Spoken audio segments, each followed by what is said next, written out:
A very warm welcome dear students for the part 2 of AC circuits। और part 1 में हम already question number 14 तक कर चुके थे और मैंने आपको बताया था कि AC सर्किट्स में स्पेशलिटी ये है कि इस चैप्टर के जितने भी प्रॉब्लम्स के कैलकुलेशंस होंगे उन सब में मैंने लॉग कैलकुलेशन सिखाया है। बिकॉज एक बच्चे ने बहुत ही अच्छा कमेंट किया था। उसने कहा था कि सर भले ही हम 12th स्टैंडर्ड में हों बट कैलकुलेशंस हम लोग को इतने अच्छे से नहीं आती। तो बस मैंने सोचा कि क्यों ना इस चैप्टर में बच्चों को लॉग कैलकुलेशंस के बारे में थोड़ा बता दिया जाए। नॉट ओनली दैट कि इस chapter onwards I am going to put the formulas of that chapter. मतलब समझो अगर वो एसी सर्किट्स की वीडियो है तो और 2 पार्ट में है फॉर एग्जांपल, तो वो दोनों पार्ट में आपको फॉर्मूला लिस्ट मिलेगी, आप डाउनलोड कर लेना तो आपका फॉर्मूलाज भी रेडी हो जाएगा, राइट। तो ऐसा मैं हर वीडियो के लिए करने वाला हूँ। एग्जाम्पल काफ़ी पहले मैंने रोटेशनल डायनेमिक्स का वीडियो बनाया है तो उसमें भी मैं ये फॉर्मूला लिस्ट डाल दूंगा या सारे वीडियोस में धीरे धीरे फॉर्मूला लिस्ट इंट्रोड्यूस कर दूंगा। So let us start with this question number 15। An AC circuit consist of only an inductor of inductance 2 henry. So ये जो 2 हेनरी है वो L है, self inductance. If the current is represented by a sine wave of amplitude 0.25 ampere. देखो amplitude of sine wave मतलब क्या होता है? एम्पलीट्यूड दैट इज करंट का एम्पलीट्यूड है। करंट का एम्पलीट्यूड मतलब होता है मैक्सिमम वैल्यू। तो आप याद रखना कि ये जो 0.25 एम्पियर दिया हुआ है आपको वो पीक करंट का वैल्यू है, आई नॉट का वैल्यू है, correct. And the frequency 60 hertz, तो एफ भी दिया हुआ है। Calculate the potential difference across the inductor. अब इस सर्किट में सिर्फ इंडक्टर है, वो भी आप ध्यान रखना। तो स्टार्ट करते। इफेक्टिव पोटेंशियल डिफरेंस मतलब ERMS। मैं आपको पहले भी बता चुका था वीडियोस में कि RMS वैल्यूज़ के और भी काफ़ी नाम हैं। जैसे RMS वैल्यूज़ को वर्चुअल वैल्यू भी बोलते हैं और RMS वैल्यू को इफेक्टिव वैल्यू भी बोलते हैं। तो इफेक्टिव पोटेंशियल डिफरेंस का मतलब होता है RMS पोटेंशियल डिफरेंस का RMS वैल्यू या ERMS। तो सबसे पहले तो हम डेटा लिख लेते हैं। L दिया है, I0 दिया है, F दिया है और ERMS दिया है। देखो सिंपल है, हम जानते हैं कि voltage is equal to current into opposition, या जैसे हम ओम्स लॉ में पढ़ चुके थे V equal to IR। But opposition of resistance is R, but opposition of inductor is not R। Opposition offered by inductor is called as inductive reactance, XL लिखते हैं उसको। तो ERMS का फॉर्मूला आएगा I into XL। The formula of ERMS is IRMS into XL। ठीक है, XL कैसे निकालेंगे? XL का फॉर्मूला है XL इज 2 पाई FL और IRMS को मैं लिख सकता हूँ I0 बाई √2, क्योंकि मुझे पीक करंट दिया हुआ है। तो मैं RMS करंट कैसे निकालूंगा? RMS current will be equal to peak current I0 divided by √2 और XL इंटू XL है तो ये XL होगा 2 पाई FL। तो अगर मैं सब्सटीट्यूट कर दूँ तो formula will look like this. मैंने IRMS को I0 बाई √2 लिखा और मैंने XL को 2 पाई FL लिखा। बस अब मैं I0 जानता हूँ, F जानता हूँ। अब बाकी जो है सिर्फ कैलकुलेशन है, तो वैल्यूज़ को सब्सटीट्यूट कर लेते हैं और कैलकुलेशन कर लेते हैं। अब ये कैलकुलेशन मैं लॉग से करूँगा, राइट। तो अगर मैं इस कैलकुलेशन को लॉग से करूँ तो कुछ इस तरह से दिखेगा ये कैलकुलेशन, और कैलकुलेशन करेंगे तो आंसर आता है 133.3 volt.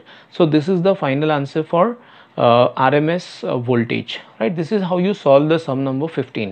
Now we will move on to sum number 16. So let us see what is sum number 16. Alternating EMF E equal to 220 sin 100 pi t is applied to a circuit containing an inductance of 1 by pi Henry. So 1 by pi is nothing but L. तो ये L का value है। Write an equation for instantaneous current through the circuit. What will be the reading of the AC galvanometer connected in the circuit? तो आपको देखो ये तो instantaneous EMF की इक्वेशन है, ये L दिया हुआ है। ये AC गैल्वेनोमीटर क्या होता है? देखो AC galvanometer is design to measure RMS current. तो आपको याद रखना है AC गैल्वेनोमीटर जो मेजर करेगा वो RMS करंट मेजर करेगा। तो हमको RMS करंट पूछा हुआ है इनडायरेक्टली, मतलब ऐसा पूछा है what will be the reading of AC galvanometer, मतलब अल्टीमेटली हमको IRMS ही निकालना है। तो मैं डेटा लिख देता हूँ एक बार। So this is how the data will look like. ठीक है, अब ये इक्वेशन दिया हुआ है हमको और हम जानते हैं कि general equation of EMF is E equal to E0 sine omega t. So the general equation of voltage EMF AC voltage is E equal to E naught sin omega t. If we compare these two equations, then E naught is nothing but 220 volt and omega is nothing but 100 pi. तो अगर मैं compare करूँ तो E naught की value है 220 volt और omega है 100 pi. So now we are suppose to write down the equation of instantaneous current. देखो इंस्टेंटेनियस करंट का फॉर्मूला होगा I is equal to I naught sine omega t plus alpha delta phi. जो लिखना है लिखो. शायद इस केस में मैंने इक्वेशन में फाई लिख दिया, बट अल्फ़ा भी लिख सकते हैं, कोई प्रॉब्लम नहीं है, कुछ भी लिखो आप, इट्स ओके. अब देखो आई नॉट मुझे ढूंढना है और मुझे फाई ढूंढना है. अगर आप ध्यान से सोचो तो circuit is only inductive, inductor के अलावा और कुछ है ही नहीं. और हम जानते हैं कि इंडक्टिव सर्किट में क्या होता है. इंडक्टिव सर्किट में current lags the EMF by pi by 2. Inductive in a pure inductor current lags the EMF by pi by 2. Current lag होता है. लैग होता है मतलब उसका फेज हम लेंगे minus pi by 2. So in a inductor current lags EMF by pi by 2, तो phi होगा माइनस पाई बाय 2. ओमेगा मैं ऑलरेडी जानता हूँ 100 पाई है. अब सिर्फ आई नॉट रह गया, तो आई नॉट को मैं लिख सकता हूँ E naught by XL. E naught by XL, लेकिन उसके लिए मुझे एक्सएल तो मिलना चाहिए, और एक्सएल का फॉर्मूला है 2 पाई एफ एल. एक्सएल का फॉर्मूला है 2 पाई एफ एल या ओमेगा एल लिख सकते हैं. इस केस में ओमेगा हम ऑलरेडी जानते हैं तो ओमेगा एल लिख लेते हैं. और ये कैलकुलेशन काफ़ी ईजी होगा, मतलब काफ़ी ईजी होगा. That is direct answer 2.2 ampere I not का. अब बस आप इसमें सब्सटीट्यूट कर दो. आई नॉट 2.2, ओमेगा 100 पाई और फाई माइनस पाई बाय 2, तो आपको आंसर आ जाएगी. राइट, तो दिस इज़ द आंसर. अच्छा, इसके बाद में आपको IRMS पूछा है. मैंने आपको बोला कि गैल्वेनोमीटर, AC गैल्वेनोमीटर क्या मेजर करेगा. तो I told you that AC galvanometer always measures RMS current. तो IRMS तो डायरेक्टली निकाल सकते हैं. IRMS will be equal to I naught upon √2. तो अगर आप चेक करो तो आपको आंसर आएगा IRMS is equal to I naught by √2. I naught है 2.2, करेक्ट, और √2 मतलब 0.70, 1 अपॉन √2 मतलब 0.707. तो बस एक सिंपल सी मल्टीप्लिकेशन है, आप मल्टीप्लिकेशन करो तो ये आंसर आएगी. Correct. So this is how we solve question number 16. अब क्वेश्चन नंबर 17 की तरफ चलते हैं. A 25 microfarad capacitor, that is C दिया हुआ है. अ 0.1 हेनरी इंडक्टर मतलब L दिया हुआ है. एंड अ 25 ओम रेजिस्टर मतलब R भी दिया हुआ है, मतलब R, L, C तीनों हैं. Okay, are connected in series with an AC source whose EMF is given by E is equal to 310 sin 314t volt. So ये हमको जो दिया हुआ इंस्टेंटेनियस EMF का इक्वेशन है. What is the frequency, reactance, impedance, current and phase angle of the circuit. So काफ़ी कुछ पूछ लिया इन लोगों ने. अब मैं डेटा लिख देता हूँ एक बार. हाँ, तो फ्रीक्वेंसी पूछा, रिएक्टेंस पूछा, और Z पूछा, IRMS पूछा और फाई पूछा. देखो ये सब टाइप के प्रॉब्लम्स थोड़े टफ होते हैं, मतलब कैलकुलेशन वाइज टफ होते हैं. टफ ऐसे होते हैं मतलब कैलकुलेशन वाइज टफ होते हैं, अदरवाइज इनके कैलकुलेशन थोड़े डिफ़िकल्ट हो जाते हैं. मैं आपको बताता हूँ कैसे. सबसे पहले तो हमको देखो ये E दिया हुआ है. E इज़ 310 साइन 314t, और हम जानते हैं कि general equation of EMF is given by E is equal to E naught sine omega t. ठीक है, तो अगर हम इन दोनों इक्वेशन को कंपेयर कर ले तो हमको पहले तो E नॉट मिल जाएगा.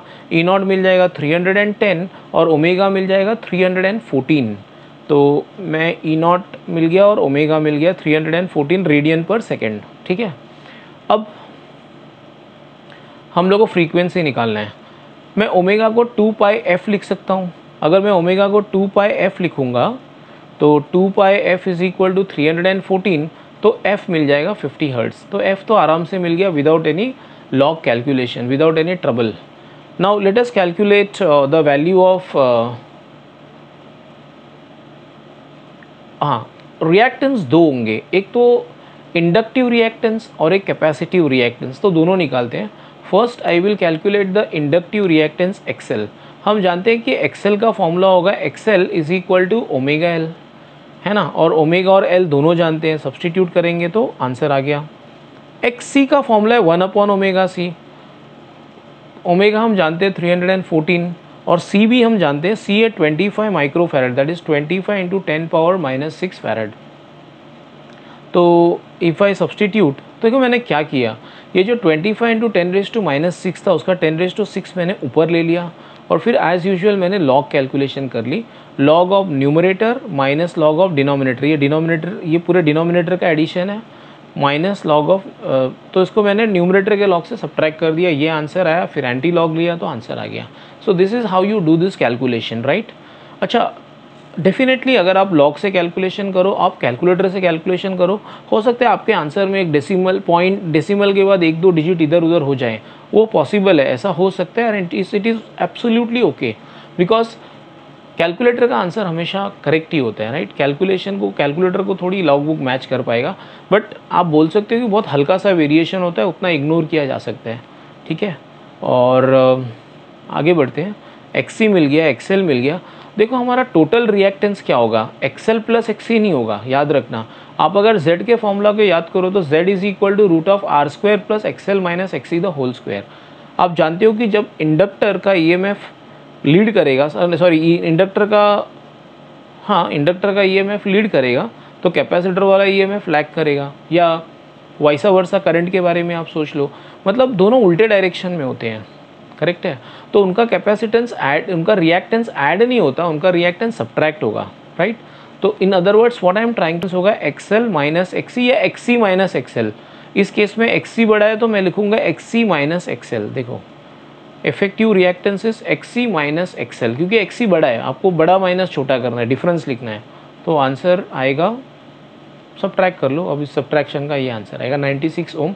तो आप अगर ध्यान से देखो तो ये 95.9 है और मेरा आंसर आया 96। वो इसलिए क्योंकि गवर्नमेंट बुक में जो कैलकुलेशंस है वो अकॉर्डिंग टू कैलकुलेटर है, और हम जो कैलकुलेशंस कर रहे हैं वो अकॉर्डिंग टू लॉग बुक है, और थोड़ा एक डेसिमल के बाद वाला डिजिट इधर उधर हो सकता है, and it is absolutely acceptable. ऐसे नहीं कि इसके लिए आपके मार्क्स कट जाएंगे, इट इज़ एब्सोल्युटली एक्सेप्टेबल।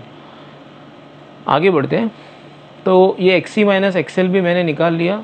अब मुझे क्या चाहिए, मुझे चाहिए इम्पीडेंस। तो इम्पीडेंस का तो डायरेक्ट फॉर्मूला है z is equal to √r² plus XL minus XC the whole square. ध्यान से सुनना, आप a minus b the whole square को b minus a the whole square भी लिख सकते हो, ओके। आप सोच लेना इस बारे में, आप a minus b the whole square को b minus a the whole square भी लिख सकते हो, it is absolutely fine, okay. तो ये XL minus XC the whole square लिखो या XC minus XL the whole square लिखो, it is one and the same, मतलब इसी फॉर्मूला को मैं ऐसे भी लिख सकता हूँ, इट्स ओके। और एक्सी माइनस एक्सेल मैंने निकाला ऑलरेडी, कुछ 96 आया था आंसर, और r 25 दिया हुआ था, या r दिया हुआ था r, तो मैं सब्सटीट्यूट कर लेता हूँ। सब्सटीट्यूट करके सॉल्व करूँगा तो मुझे आंसर आएगा। देखो मैंने यहाँ पे क्या किया, इस स्टेप में आप लॉग बुक देखो तो उसमें डायरेक्टली 2 टेबल्स है, एक square root of numbers between 1 and 10 और एक square root of numbers between 10 and 100। तो जब आप square root of numbers between 10 and 100 देखोगे तो उसमें आप 98.41 का डायरेक्टली आप स्क्वायर रूट निकाल सकते हो, तो आप देखोगे तो ये आंसर आएगा, z का आंसर आएगा 99.2। अब क्वेश्चन में पूछा था फाइंड आउट दी करंट। अब देखो करंट मतलब उन्होंने ये नहीं बोला कि आरएमएस करंट निकालना है, पीक करंट निकालना है, और मैं आपको बोल चुका हूँ कई बार कि जब तक मेंशन न किया जाए तब तक आपको समझना है कि आरएमएस करंट ही पूछा गया होगा। तो they have asked you RMS current and we know that the formula for RMS current is IRMS is equal to ERMS upon Z। IRMS equal to ERMS upon Z and we know E naught, तो ERMS को मैं लिख सकता हूँ E not bye √2। तो ये equation कुछ इस तरह से हो जाएगा। अब इसमें कैलकुलेशन कर लेते हैं, E नॉट हम जानते हैं, √2 को 1.414 लिख लेंगे और इसको 99.2 और कैलकुलेशन कर लेते हैं। तो अगर हम लॉग कैलकुलेशन करेंगे तो आंसर आएगा 2.21 एम्पियर। अब पूछा हुआ है फेज डिफरेंस। फेज डिफरेंस के लिए फॉर्मूला है tan phi is equal to XL minus XC by R. हाँ, अब एक बच्चा ऐसे भी निकाल सकते हैं answer, sir cos phi equal to r by Z, तो क्यों ना cos phi से r बाई जेड निकाल लेते हैं, फिर cos phi का जो भी आंसर आएगा फिर cos इनवर्स निकाल लेंगे। हाँ कर सकते हो, कोई प्रॉब्लम नहीं है, इट इज़ एब्सोल्युटली करेक्ट। आप cos phi equal to r by Z use करके phi निकाल लो, या tan phi equal to XL minus XC by R का फॉर्मूला यूज़ कर लो। tan phi का फॉर्मूला है mod of XL minus XC by R. Mod मतलब बड़ा माइनस छोटा, हम जानते हैं कि एक्सी एक्सएल से बड़ा है, राइट। तो हम लिखेंगे tan phi is equal to XC minus XL by R, that is equal to 96 by 25। तो tan phi का आंसर आएगा कुछ ऐसा 3.84, और काफ़ी इजी कैलकुलेशन है। 25 का टेबल तो सब लोग जानते हैं, राइट। तो अगर आप इसका tan इनवर्स निकालोगे तो आपको आंसर आएगा 75 डिग्रीज 24 मिनट्स। लेकिन एक्चुअली क्या हुआ है कि गवर्नमेंट बुक ने जो आंसर दिया वो रेडियंस में दिया है। ऐसा कोई ज़रूरी नहीं है कि आपको आंसर रेडियन में ही निकालना है, आप ऐसे ही छोड़ सकते हो answer, it is absolutely fine. लेकिन क्योंकि मैं चाहता हूँ कि हम गवर्नमेंट बुक के आंसर के साथ भी अपना आंसर मैच करवा लें, इसलिए मैं इसको रेडियंस में कन्वर्ट करूँगा, ठीक है। तो अगर मैं पहले तो ये मिनट्स को डिग्री में कर लेता हूँ, 24/60 24/60 तो कितना होगा, हाँ 0.4 डिग्री होगा, तो 74.4 डिग्री होगा। और डिग्री को रेडियन में कैसे कन्वर्ट करते हैं, π/180, और आप करके देख लेना कैलकुलेशन, 1.31 रेडियन आएगा। मतलब गवर्नमेंट बुक के आंसर के साथ हमारा आंसर मैच हुआ। लेकिन मैं आपको फिर एक बार बोलूँगा कि जब तक स्पेसिफाई ना किया गया हो तब तक आप फेस को डिग्री में ही रख सकते हो, ऐसे कोई प्रॉब्लम नहीं है, राइट। आगे बढ़ते हैं। 18th, a capacitor of 100 microfarad, this is nothing but C, ये सी दिया है हमको, सी की वैल्यू दी हुई है। A coil of resistance 50 ohm, that is capital R दिया हुआ है, and inductance 0.5 henry that is L are connected in series with 110 volt 50 hertz. देखो 110 वोल्ट है ना, ये नहीं बोला है कि पीक है कि आरएमएस, तो आरएमएस मानेंगे, ई आरएमएस दिया हुआ है, एफ दिया हुआ है, calculate the RMS value of current in the circuit. तो पहले तो मैं डेटा लिख लेता हूँ, ठीक है। ये क्वेश्चन काफ़ी इजी है, सीधा फॉर्मूला है I R M S is equal to E R M S by Z. अब जो भी मेहनत करना है आपको जेड निकालने में करना है, राइट। तो z का फॉर्मूला तो आप जानते हो, root of R square plus XL minus XC the whole square. तो पहले आपको एक्सएल निकालना पड़ेगा, फिर एक्सी निकालना पड़ेगा, फिर एक्सएल माइनस एक्सी निकालना पड़ेगा, फिर उसका स्क्वायर करना पड़ेगा, फिर z आएगा, राइट। तो मैंने सारे स्टेप्स लिखे हुए हैं। पहले तो एक्सएल निकाल लेते हैं, एक्सएल 2πfl है, एफ हम जानते हैं, एल हम जानते हैं, तो आंसर आ जाएगा एक्सएल का डायरेक्टली। फिर एक्सी का फॉर्मूला है 1/2πfc, उसके लिए शायद लॉग कैलकुलेशन करना पड़े, ओके। तो कैलकुलेशन कर लेते हैं लॉग का, तो शायद इसमें लॉग कैलकुलेशन की ज़रूरत ना पड़े। रेसिप्रोकल ऑफ 3.142 आप डायरेक्टली निकाल सकते हो और 100 से मल्टीप्लाई कर सकते हो, तो ऐसे ही करेंगे। तो रेसिप्रोकल ऑफ 3.142 0.3183 इंटू 100, तो आ गया आंसर एक्सी का। अब XC minus XL minus XC निकालता हूँ, एक्सएल बड़ा है ना, तो एक्सएल माइनस एक्सी, इसका स्क्वायर भी कर लेता हूँ। अब इसके स्क्वायर के लिए लॉग यूज़ करना पड़ेगा, राइट। तो मैंने लॉग कैलकुलेशन किए, नेक्स्ट पेज पे चलते हैं। XL minus XC the whole square, ठीक है। अब z निकालेंगे, z का फॉर्मूला है root of R square plus XL minus XC the whole square. R दिया हुआ था, सब्सटीट्यूट कर लेते हैं, तो ये आंसर आएगा। अब इसको क्या करेंगे, इसको मैं लिखूंगा 1.82 इंटू 10⁴, 1.82 इंटू 10⁴। और मैंने आपको बताया था कि लॉग बुक में स्क्वायर रूट टेबल है, 2 पेज है स्क्वायर रूट का, एक 1 to 10 और एक 10 to 100 वाला, राइट। तो आप 1 to 10 वाले में देख लेना, आपको आंसर आ जाएगी इसकी, राइट। तो हो गया z। अब आई आर एम एस कितना ईजी है, इक्वेशन नंबर 1 में सब्सटीट्यूट कर लेते हैं। इक्वेशन नंबर 1 क्या था, I R M S equal to E R M S by Z. तो z निकल चुका हमारा, तो सब्सटीट्यूट कर लेते हैं। ई आर एम एस दिया हुआ था पहले से, तो अगर सब्सटीट्यूट करेंगे तो आंसर आएगा 0.8154 एम्पियर। ये लॉग कैलकुलेशंस आप चेक कर लेना, लॉग बुक के साथ आप मैच कर लेना, सब करेक्ट ही होंगे। और अगर कुछ करेक्ट नहीं है तो आप मुझे कमेंट सेक्शन में बताना, राइट। या और भी आपको कुछ ज़रूरत है तो आप कमेंट करेंगे तो ही मुझे पता चलेगा कि आपको क्या चाहिए exactly, and I may be able to help you in only in that case. So question number 19 की तरफ चलते हैं।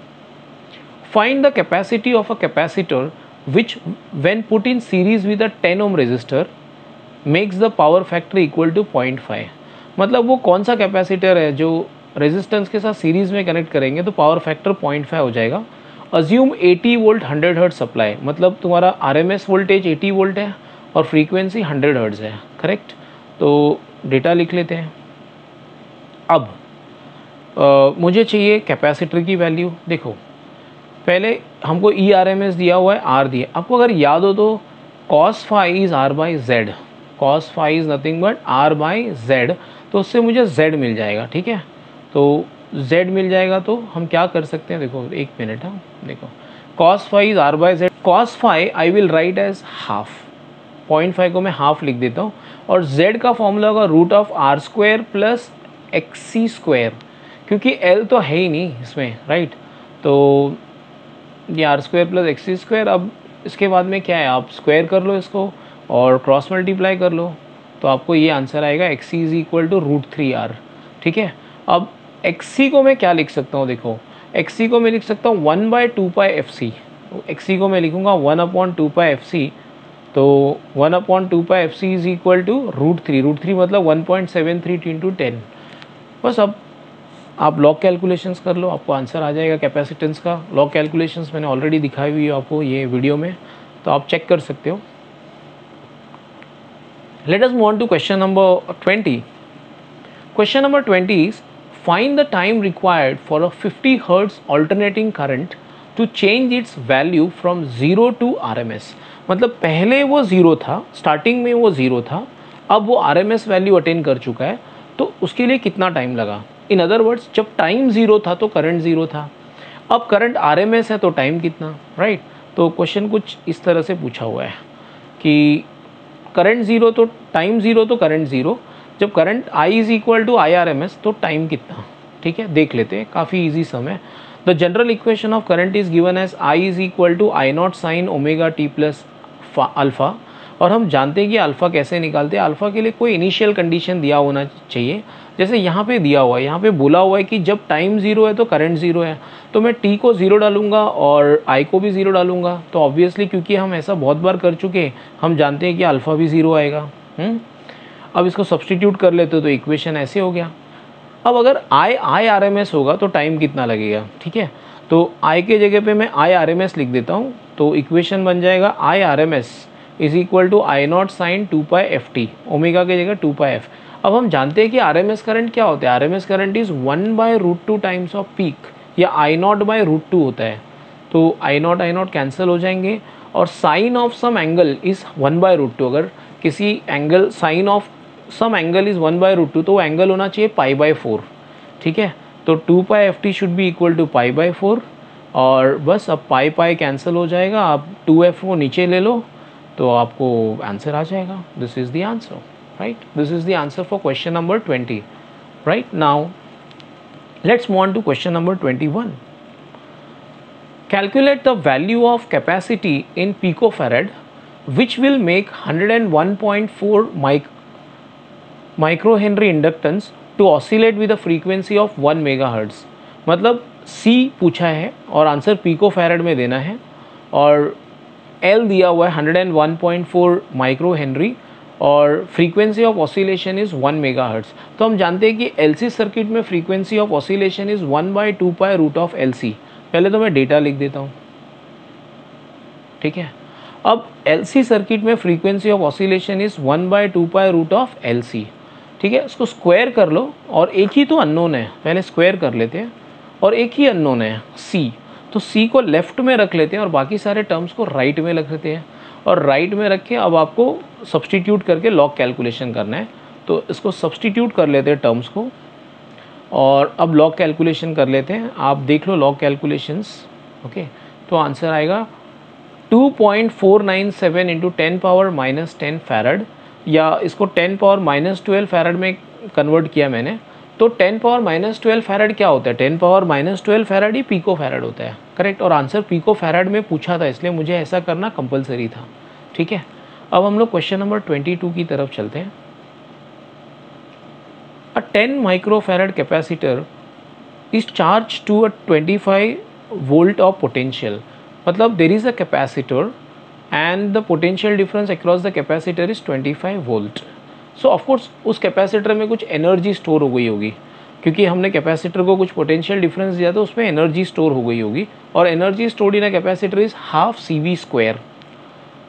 The battery is disconnected and pure 100 milli henry coil is connected across the capacitor for LC oscillations. मतलब जो capacitor ने energy अपने पास रखी थी हाफ CV², उस एनर्जी या उस कैपेसिटर को हमने एक इंडक्टर को कनेक्ट किया।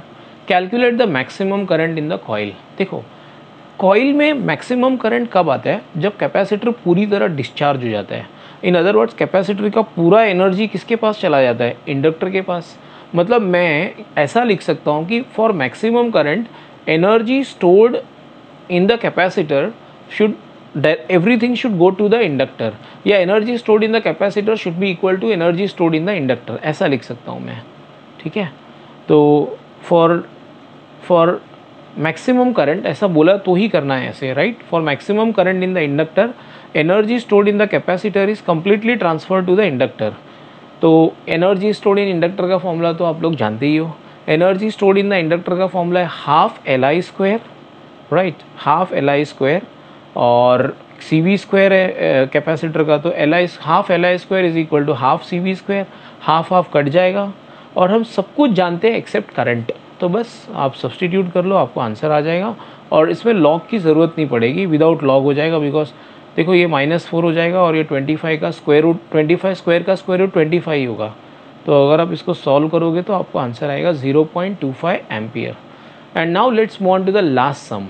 The last sum is 100 microfarad capacitor is charged with a 50 volt supply, then source supply is removed। तो ये कुछ लग रहा है कि पहले वाले सम जैसा ही है कि एक कैपेसिटर था जिसको चार्ज कर कर लेके आए, फिर उसको निकाल दिया and it is connected across a inductance, जिसके वजह से करंट फ्लो हुआ 5 एम्पियर। अब बोलना चाहिए था कि मैक्सिमम करंट 5 एम्पियर है, ठीक है, बोलना चाहिए था, राइट। तो ही हम ये सम सॉल्व कर पाएंगे ठीक से। Calculate the value of inductance, तो काफ़ी ईजी, पहले वाले सम जैसा ही है। फिर लिखूंगा एक बार वही, energy stored in the inductor equal to energy stored in the capacitor, और सेम चीज़ होगा सब कुछ, लेकिन इस बार L अननोन है, तो L को एक तरफ रखते हैं, बाकी सबको एक तरफ रखते हैं और राइट में सबको सब्सटीट्यूट कर लेते हैं और आंसर आ जाएगा L का, right. So thanks for watching the video, do subscribe the channel and share video with your friends. Thank you.